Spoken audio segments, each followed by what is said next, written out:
کہ supreme court نے بانی پی ٹی آئی سے وکیل سلمان صفدر کی آج ہی ملاقات کرانے کا حکم دے دیا۔ چیف جسٹس آف پاکستان یحییٰ آفریدی نے اٹارنی جنرل سے کہا حکم کی تعمیل میں کوئی رکاوٹ نہیں چاہتے۔ اٹارنی جنرل نے ملاقات کی یقین دہانی کرا دی۔ سپریم کورٹ نے فرینڈ آف دی کورٹ مقرر کر کے سلمان صفدر سے اڈیالہ جیل میں بانی پی ٹی آئی کے موجودہ حالات اور سہولیات پر تحریری رپورٹ طلب کر لی ہے۔ سپرنٹینڈنٹ جیل کو اس حوالے سے اپنی رپورٹ جمع کرانے کا حکم بھی دیا گیا ہے۔ وکیل سلمان صفدر کی اڈیالہ جیل میں 2 بجے بانی پی ٹی آئی سے ملاقات شیڈیول ہے۔ صحافیوں سے مختصر گفتگو میں بولے سپریم کورٹ نے اعتماد کا اظہار کرتے ہوئے ڈیوٹی لگائی ہے، کہا جتنا کم بولوں اتنا ہی اچھا ہے۔ رسپانسبلٹی ہوتی ہے، بس ایک کورٹ کی جانب سے ایک ڈیوٹی لگی ہے as a friend of the court, جس کو ہم امائکس بولتے ہیں، جس میں کورٹ اپنا ٹرسٹ اور کانفیڈنس آپ میں پلیس کرتا ہے۔ انشاءاللہ آج میں وزٹ کروں گا عمران خان صاحب سے اور ان کی لیونگ کنڈیشنز کی۔ عمران صاحب، you will be the first one to visit his cell. ظاہر لیونگ کنڈیشن سیل میں جائے بغیر تو نہیں آپ اینالائز کرتے کہ یہ اب جا کے جی مجھے 2 بجے پتہ لگے گا، پر آج دوبارہ کہتا ہوں آج میں جتنا کم بولوں آج اتنا مناسب۔ ہو گیا ملاقات کا؟ جی میرا خیال ہے 2 بجے کا۔ 2 بجے انسداد دہشت گردی عدالت راولپنڈی میں علیمہ خان کے خلاف 26 نومبر کے احتجاج پر درج مقدمے کی سماعت۔ عدالت نے غیر حاضری پر علیمہ خان کے ناقابل ضمانت وارنٹ گرفتاری جاری کر دیے۔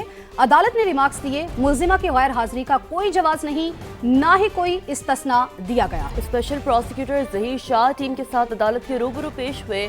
این سی سی آئی کے سلمان نیاز کو گواہوں میں شامل کرنے کی درخواست منظور کر لی گئی ہے۔ عدالت نے مقدمے کی مزید سماعت کل تک ملتوی کر دی ہے۔ نون لیگ کے نائب صدر حمزہ شہباز نے ملک بھر میں بیک وقت بلدیاتی انتخابات کرانے کا مطالبہ کر دیا ہے۔ صحافیوں سے ملاقات میں حمزہ شہباز نے کہا ملک بھر میں بیک وقت بلدیاتی الیکشن کے لیے قومی اسمبلی سے بل پاس ہونا چاہیے۔ اختیارات کی نچلی سطح تک منتقلی سے عوام کو بہتر انداز میں ریلیف ملے گا۔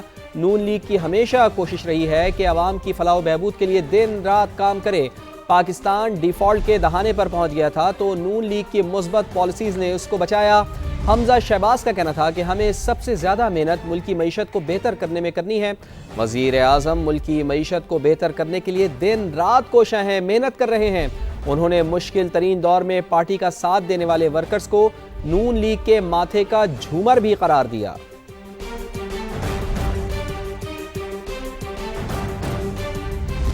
جبکہ پی ٹی آئی کے جنید اکبر اپنی ہی پارٹی پر برہم، قومی اسمبلی میں خطاب کا موقع نہ ملنے پر کھری کھری سنا ڈالی۔ پی ٹی آئی پارلیمانی پارٹی کے واٹس ایپ گروپ میں کیا گیا آڈیو میسج لیک ہو گیا ہے۔